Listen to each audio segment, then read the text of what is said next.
Povo de Deus, eu convido a todos para abrirmos a palavra do Senhor no livro de Atos dos Apóstolos, capítulo 1, versículo 8.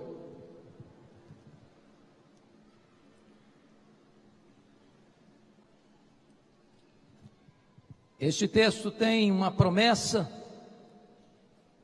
esse texto fala de um poder, e esse texto fala de um programa. Mas recebereis poder ao descer sobre vós o Espírito Santo, e sereis minhas testemunhas, tanto em Jerusalém como em toda a Judeia e Samaria, e até os confins da terra. Nesta tarde eu gostaria de repartir com vocês esta jornada e este programa traçado pelo Senhor Jesus Cristo para a sua igreja ao longo dos séculos, passando pela reforma até os nossos dias. Este programa é cumprido à risca, porque do capítulo 1 ao capítulo 7 o Evangelho alcança Jerusalém e a Judeia. No capítulo 8 de Atos o Evangelho chega em Samaria. No capítulo 9 a conversão de Saulo já em Damasco, fora do território de Israel. No capítulo 10, a conversão de um gentio, prosélito, Cornélio, na cidade de Cesareia Marítima. No capítulo 11, o Evangelho chega em Antioquia, a terceira maior cidade do mundo. Capítulos 13 e 14, a primeira grande viagem missionária na região da Galácia.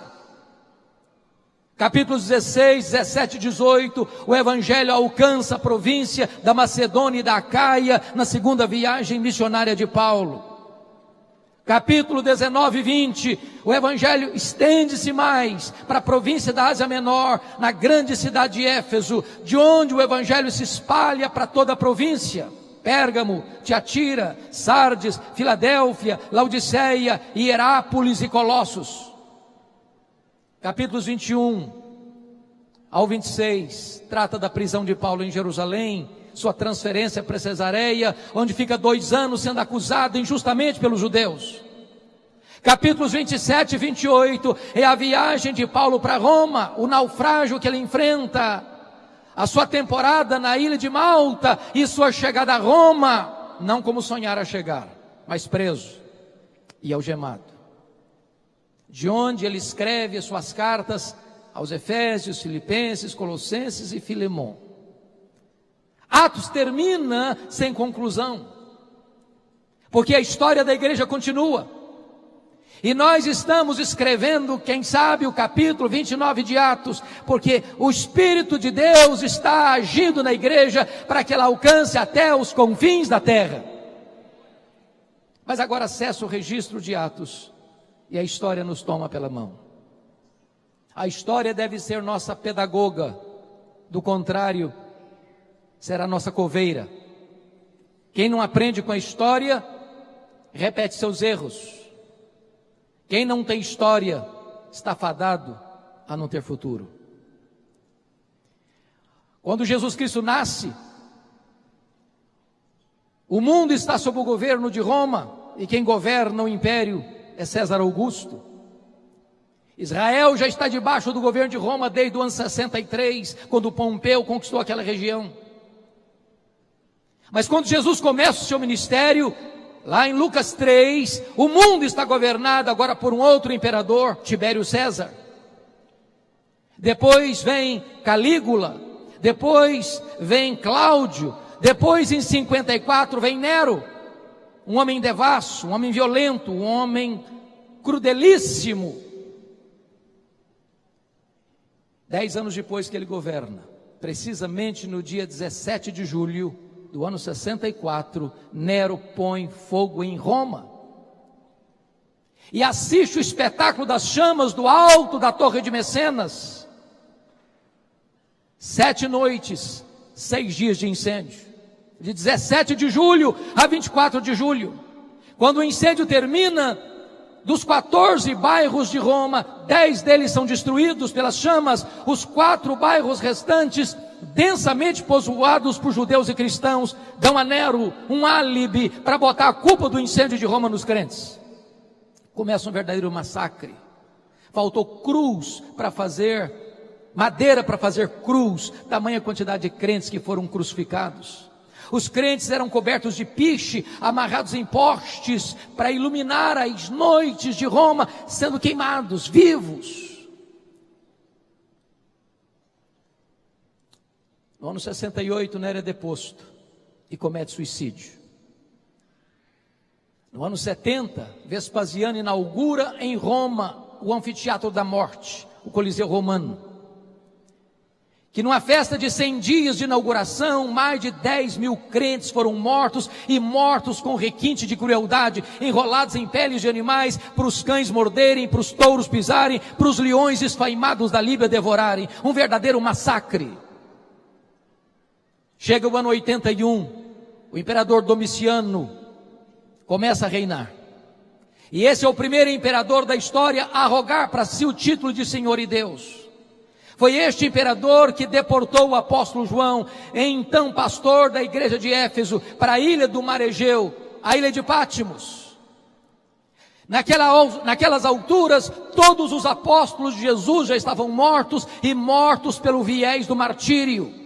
João era o último representante do colégio apostólico. Certamente a intenção de Domiciano era calar a voz do último apóstolo de Jesus Cristo. Mas se o homem faz planos, a resposta certa vem de Deus. Porque Apocalipse 1:9 diz que João não está na ilha de Pátimos por causa de um decreto de Domiciano. Ele está na ilha de Pátimos por causa da palavra de Deus e do testemunho de Jesus Cristo. O imperador romano quis fechar para ele todas as portas da terra, e quando todas as portas da terra estavam fechadas para João, Deus abriu-lhe uma porta no céu e disse: sobe para aqui e eu te mostrarei as coisas que devem acontecer. Até nos momentos mais sombrios da história da igreja, Deus continua no controle, e o plano de Deus não pode ser frustrado. Os imperadores que vieram foram truculentos: Marco Aurélio, Sétimo Severo, Décio, Diocleciano. Mas quis a providência de Deus que por volta do ano 311, 313, Constantino revertesse essa situação. E o cristianismo, que até então era massacrado e perseguido, e os crentes eram mortos com requinte de crueldade e levados ao martírio, agora o cristianismo é declarado religião oficial do Império Romano.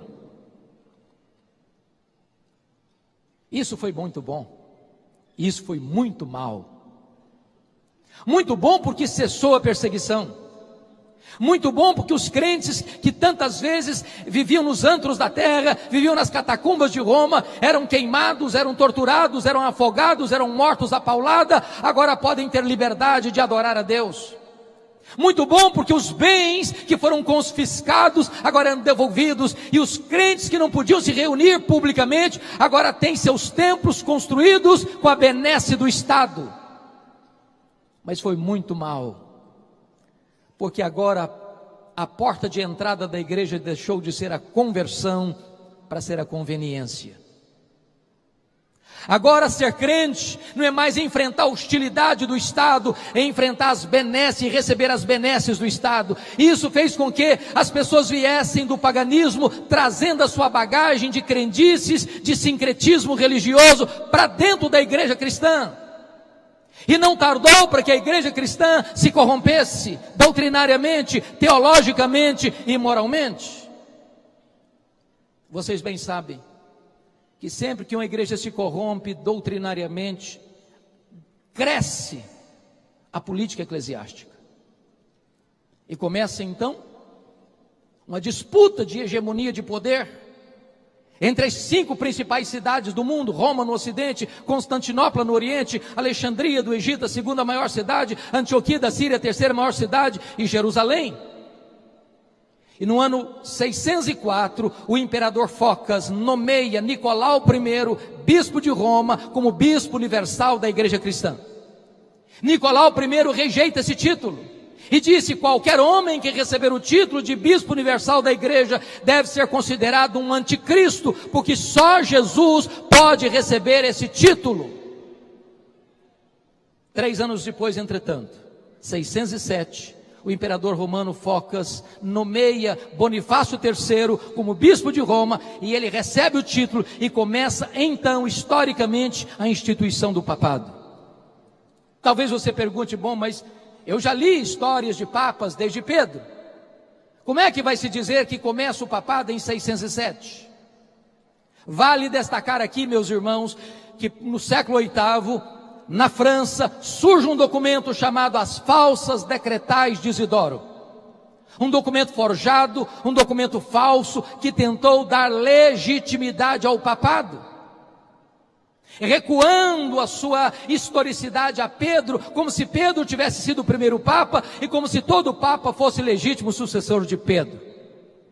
Se vocês quiserem melhorar a compreensão deste assunto, sugiro a vocês a obra de Janus, O Papa e o Concílio, cujo prefácio foi escrito pelo grande tribuno brasileiro, Rui Barbosa, cujo prefácio da obra representa 70% do livro.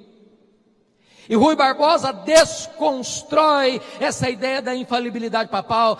Rui Barbosa vai mostrar que as falsas decretais de Isidoro foram o maior embuste, o maior engodo literário da história da humanidade. E desta maneira, a igreja foi se corrompendo. É claro que nos primeiros 5 séculos da história da igreja, as doutrinas sobre Jesus foram discutidas, a exaustão no concílio de Nicéia em 325, a divindade de Jesus Cristo. Em 381, no concílio de Constantinopla, a humanidade de Jesus Cristo.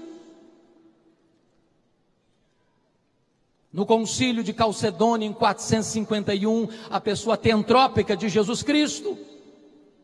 Em 416, Agostinho de Hipona enfrenta Pelágio com as suas ideias heréticas acerca da salvação, porque Pelágio dizia que o homem está tão livre como Adão era antes da queda, e que ele é quem optava por Deus e não Deus quem escolhe o homem. E Agostinho de Hipona, calçado com a verdade, vai derrotar as teses heréticas de Pelágio e mostrar que o homem está caído, o homem está falido espiritualmente, e ele somente pode ser salvo pela graça de Deus.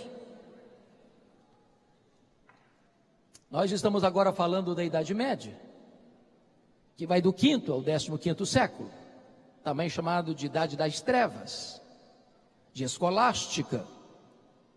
E nesse período a igreja se fortaleceu politicamente, economicamente, mas se corrompeu moral e doutrinariamente.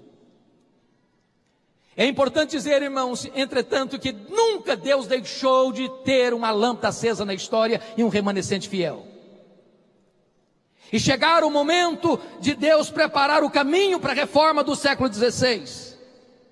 E a primeira coisa que Deus fez foi um movimento cultural no norte da Itália chamado de Renascença, que mexe em 5 áreas vitais da vida: a economia, as artes, a política, a ciência e a religião. Naquele momento a igreja dominava essas áreas. Naquele momento, ou você era católico ou romano, ou era um pagão. E desta maneira a igreja era a senhora do mundo, dominava a economia, dominava as artes, dominava a ciência, dominava a política, dominava a religião.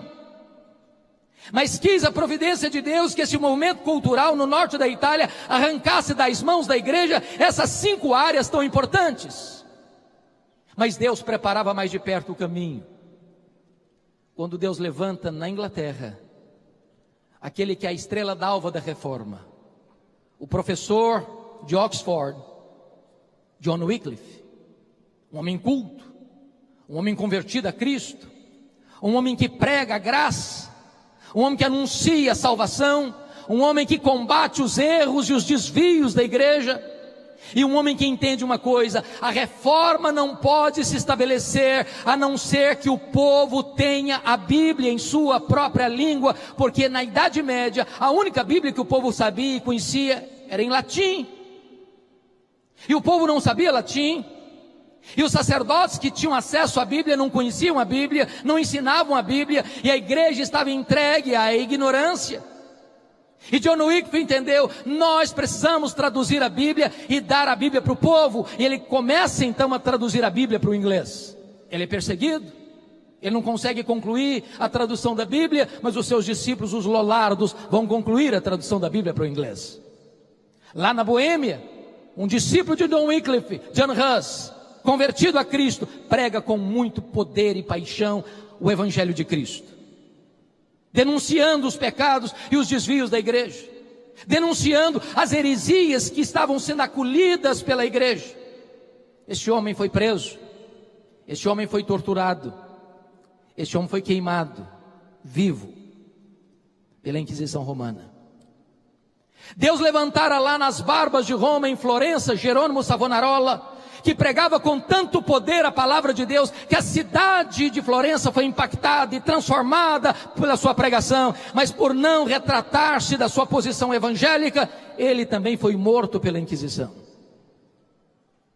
Mas quando John Huss estava queimando na fogueira, 100 anos antes de Lutero, ele profetizou: hoje vocês estão matando um ganso, mas Deus levantará uma águia, e a esta vocês não poderão matar.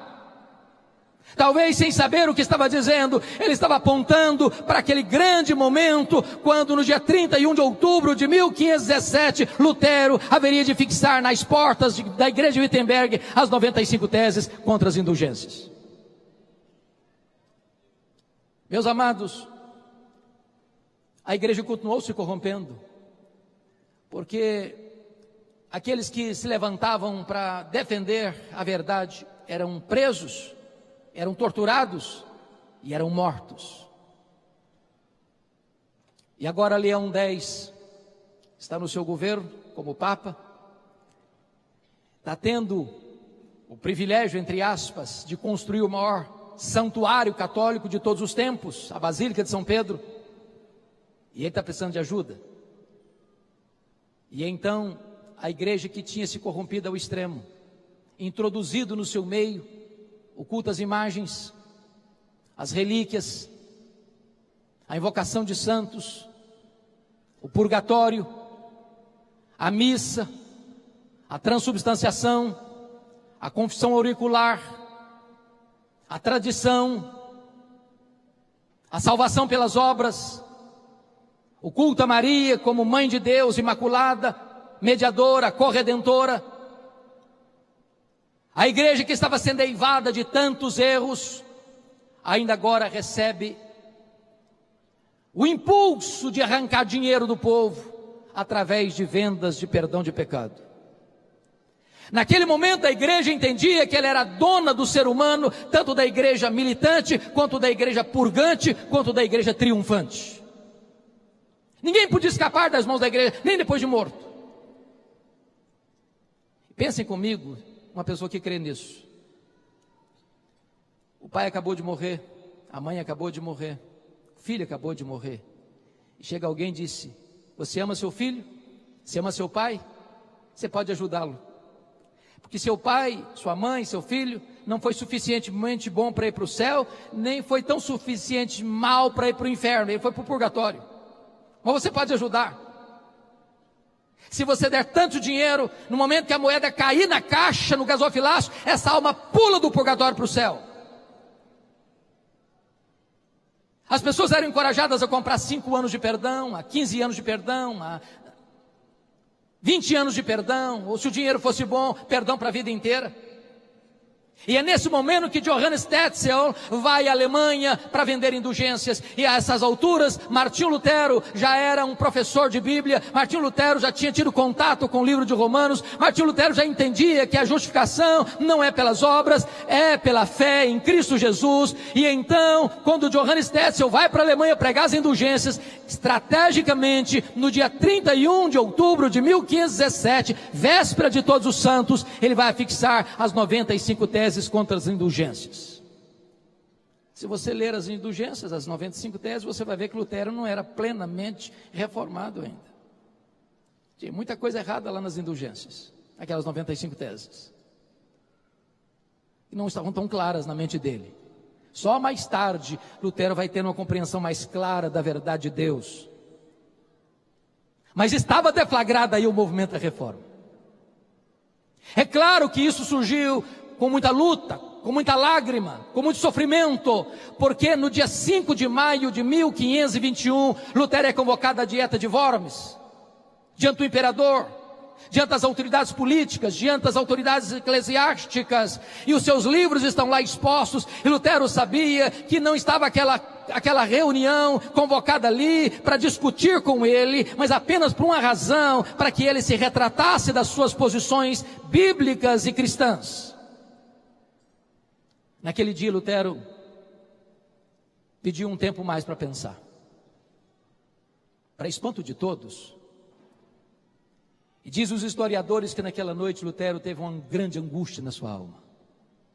O inferno jogou em cima dele toda a sua fúria, a tal ponto de, num determinado momento da noite, ele pegar o seu tinteiro e jogá-lo contra a parede, como se o diabo estivesse fisicamente, presentemente ali no seu quarto.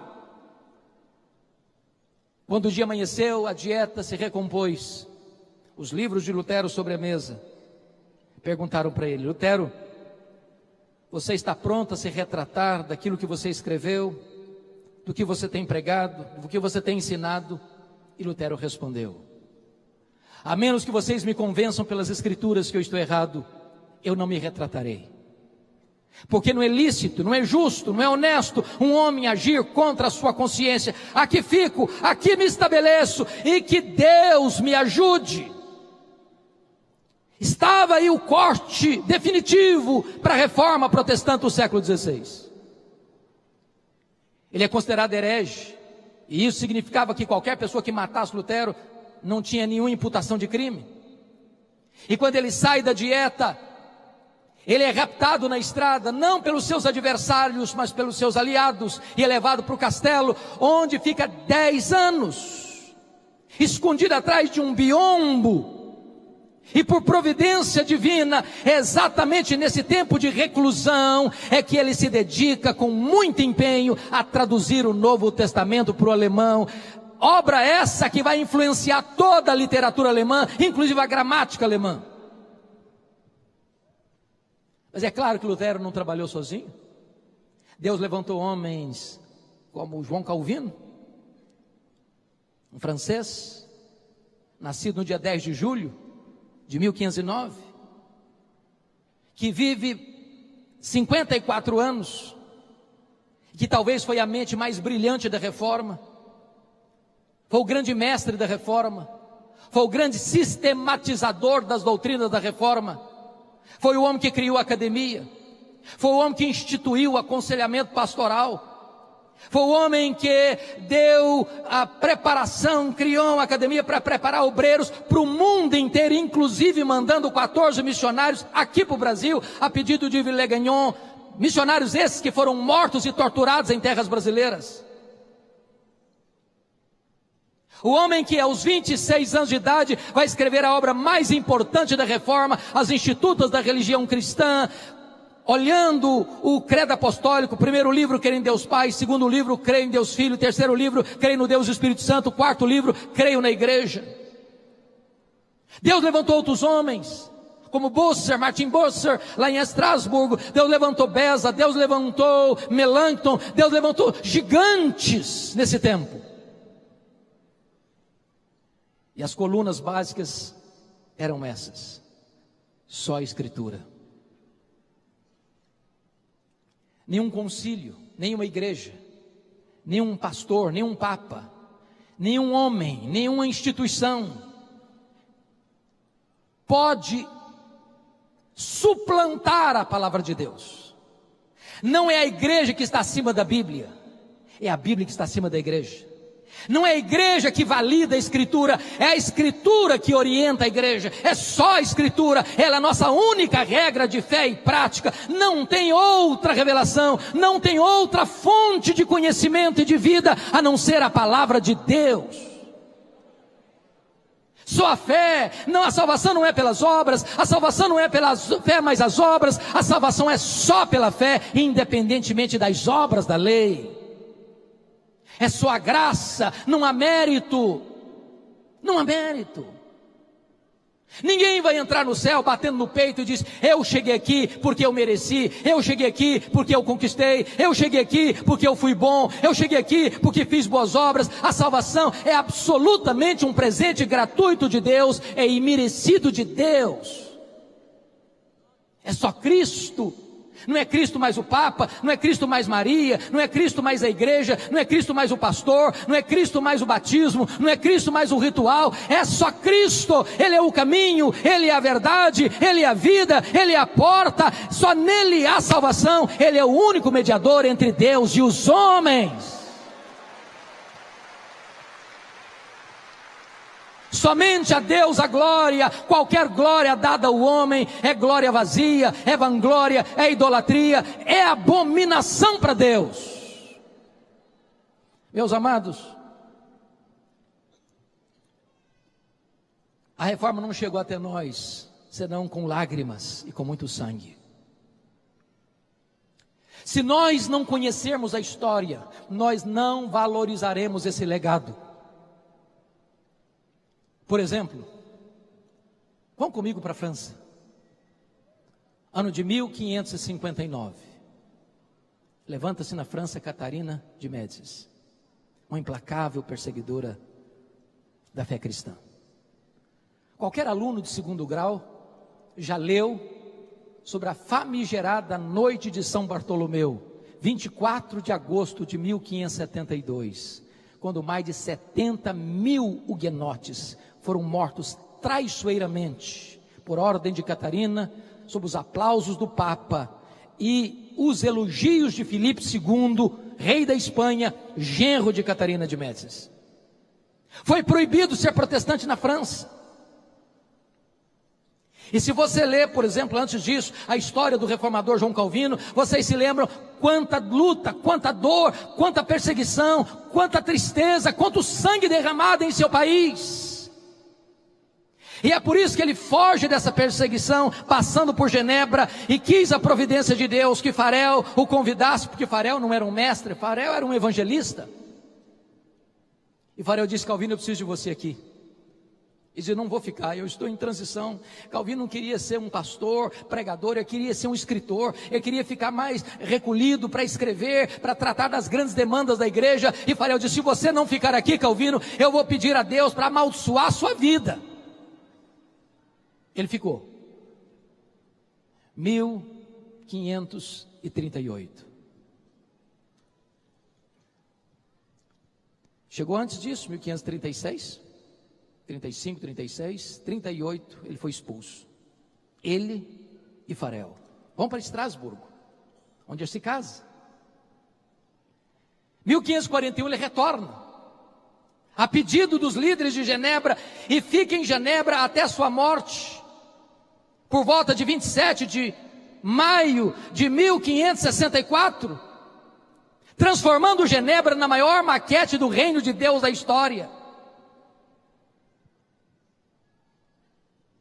Se você vai comigo para a Alemanha, você conhece a história da triste guerra dos 30 anos, onde milhões de pessoas morreram.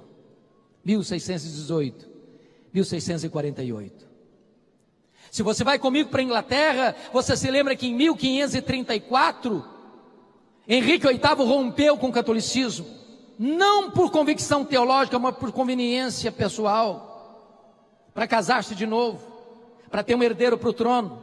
E o Papa não lhe dava essa autoridade, e ele rompe com a igreja e cria uma nova igreja na Inglaterra, a igreja anglicana, sendo ele chefe de estado e chefe da igreja. Na verdade, esse filho, Ana Bolena não lhe deu. Ele casou muitas outras vezes, e ele morre em 1547, e o seu filho, Eduardo VI, com 10 anos de idade, começa a reinar. Os líderes protestantes da Inglaterra entendem uma coisa: chegou a hora de plantar a reforma na Inglaterra. Ridley, Latimer, Cranmer. Mas esse menino morre precocemente, com 16 anos de idade, em 1553. E assume o governo da Inglaterra Maria Tudor, Maria Sanguinária, que leva a estaca e queima em praça pública os líderes protestantes, promovem uma perseguição generalizada na Inglaterra, e muitos irmãos nossos, para poupar sua vida, tiveram que fugir da Inglaterra. E fugiram para onde? Fugiram para o continente, para a Alemanha, para a Suíça, para a Holanda, para os lugares onde a reforma estava estabelecida. Quis a providência de Deus que Maria Tudor morresse cedo, 5 anos depois, em 1558, e assuma o governo na Inglaterra Elizabeth, num longo governo de 1558 a 1603. E o primeiro decreto de Elizabeth foi determinar a volta dos foragidos para a Inglaterra, e tendo eles então contato com a reforma no continente, voltaram fazendo 4 exigências para a igreja. Nós queremos na Inglaterra uma igreja com teologia pura, com liturgia pura, com governo puro, com vida pura, e desencadearam na Inglaterra um dos mais importantes movimentos de reforma de todos os tempos e também de avivamento, o movimento dos puritanos. Aqui fica uma coisa interessante a pensar. Maria Tudor não sabia, mas Deus havia constituído em presidente das missões estrangeiras da Inglaterra. Quando ela pensou que ela estava destruindo a igreja, ela estava promovendo a igreja. Há um cântico que foi escrito aqui no Brasil e muito cantado em outros tempos aqui no Brasil, muito conhecido nos meios pentecostais, que diz o seguinte: é obra santa, ninguém detém. A igreja de Deus é indestrutível. A igreja de Deus avança sobre a perseguição, ela avança sobre as fornalhas, ela avança sobre o martírio, ela avança sobre qualquer dificuldade da vida, ela marcha triunfantemente. Mas, amados irmãos, tempos difíceis vieram. Tempos de crise, surge o racionalismo francês, o iluminismo. No bojo desse momento, vem o chamado liberalismo teológico. A Bíblia é lida de outra maneira, não é mais a visão gramática histórica, mas crítico-literária. E não tardou para que os seminários que formaram teólogos, pastores, missionários para o mundo fossem tomados de assalto pelos liberais. E agora não se cria mais na Bíblia. Agora os seminários começaram a ensinar o ceticismo, a incredulidade. E o liberalismo assaltou a igreja na Europa, irmãos. E qualquer igreja que subscreve o liberalismo está assinando um atestado de óbito. Não há esperança para alguém chegar e dizer: eu não creio mais na Bíblia. Eu não creio que esse livro é a palavra de Deus. Eu não creio mais que esse livro é infalível, é inerrante, é suficiente. Qualquer igreja que entrar por esse caminho, morre. Não tem antídoto. O que fizeram? Tentaram restaurar a igreja através de grandes palestras. Tentaram dar mais credibilidade ao pastor, levantando o púlpito. Mas não foram as palestras. A única coisa que restaura a igreja deste vale de ossos secos foram os poderosos reavivamentos que Deus derramou sobre a sua igreja. Em 1739, na Inglaterra, com John Wesley e George Whitefield. No país de Gales. Na Nova Inglaterra, Jonathan Edwards. Nos idos de 1735 e 1740. Novamente o século XIX foi varrido por uma onda de incredulidade. O liberalismo está no auge e Deus levanta na Inglaterra Charles Haddon Spurgeon para enfrentar essa fúria do liberalismo. E o que levanta a igreja é o avivamento espiritual. Na cidade de Nova York, 1857, esse avivamento varre a nação, 1857 a 1859, e é no bojo desse avivamento é que o missionário Ashbel Green Simonton, que acabara de se formar no seminário de Princeton, ouvindo um sermão do professor Charles Hodge, é tocado pelo Espírito Santo de Deus para vir para o Brasil, e ele chega aqui exatamente no dia 12 de agosto de 1859, debaixo da égide deste poderoso avivamento espiritual. a Igreja Presbiteriana do Brasil nasceu sob o signo do avivamento espiritual. E eu quero concluir minha fala lembrando a vocês que uma igreja reformada, sempre reformando. Isso não significa que nós vamos abraçar as últimas novidades do mercado da fé. Não, nem isso que está dizendo. A cada geração a igreja precisa passar por uma nova reforma, revendo sua doutrina, seus valores, sua ética, sua conduta, sua postura, se o que nós estamos pregando e praticando está exatamente de acordo com a palavra de Deus. Avivamento não é novidade. Avivamento, melhor dizendo, reforma não é novidade. Reforma não é mudança. Reforma é retorno. Retorno à origem, à doutrina dos apóstolos. E por que eu creio que hoje precisamos de uma nova reforma? Primeiro, irmãos, porque o liberalismo ainda está devastando igrejas no nosso século. Tristemente, colegas, a Europa, o berço do protestantismo, não tem o que celebrar nos 500 anos, não tem. A igreja protestante na Europa está praticamente morta. A não ser que Deus traga um avivamento, o que você vê é evidência de incredulidade. Eu estive recentemente na Holanda, de 1960 para cá, os templos estão lá, mas os crentes não frequentam a igreja. Fomos para a Escócia de John Knox, a Escócia berço do presbiterianismo, num dos templos mais importantes de Edimburgo. Você entra lá, o que tem lá dentro é um bar.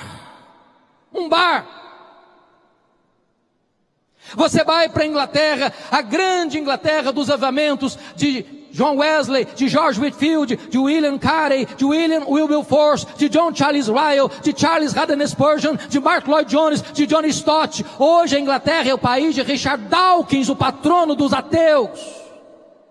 Menos de 4% dos crentes frequentam a igreja evangélica na Inglaterra. Os nossos templos estão sendo vendidos e transformados em mesquitas, em bares, em museus, em teatros. Olha para a América do Norte, onde você tem tantas chamadas dead churches, igrejas mortas. As denominações históricas perdendo milhares de membros ano após ano, ano após ano. O que é dramático, irmãos, é que o liberalismo também chegou no Brasil. E nós temos denominações inteiras que já se capitularam à sedução mortal do liberalismo. Nós precisamos de uma nova reforma. Mas em segundo lugar, nós precisamos de uma nova reforma, meus irmãos, porque a igreja brasileira tornou-se uma igreja, em grande parte, sincrética, mística. A igreja do sal grosso, a igreja do óleo, a igreja do copo d'água em cima do rádio, a igreja da toalha suada, a igreja das mandingas, em nome de Deus. Precisamos de uma nova reforma. Precisamos voltar para a palavra de Deus. Precisamos voltar para as Escrituras.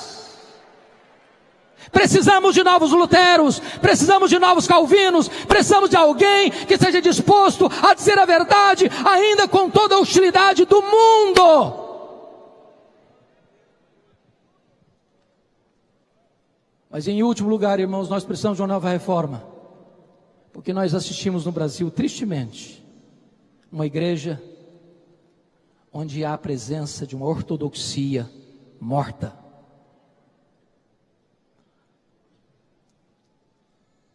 Tem teologia, sim, e boa, mas não tem fervor. Não tem brilho nos olhos. Não tem fogo no coração. Tem luz na cabeça, mas não tem fogo no coração. As reuniões de oração estão no CTI, na maioria das nossas igrejas. O secularismo está entrando para dentro das nossas igrejas. O índice de divórcio dentro da igreja é quase o mesmo fora da igreja. O índice de jovens que vão para a cama com o namorado dentro da igreja é quase o mesmo fora da igreja. As festas de casamento, os crentes, tornou-se festas pagãs, de bebedeira. A não ser que a igreja evangélica se arrependa, a não ser que a igreja evangélica se volte para Deus em santidade, em quebrantamento, em arrependimento sincero. Nós precisamos disso para experimentarmos uma nova reforma e um poderoso reavivamento espiritual. A minha oração e o meu clamor aos céus é que essa celebração de 500 anos nos leve a uma reflexão, nos leve a uma postura de arrependimento e nos leve de volta ao caminho do cristianismo primitivo, simples, puro, mas cheio do poder do Espírito Santo de Deus. Que Deus tenha misericórdia de nós.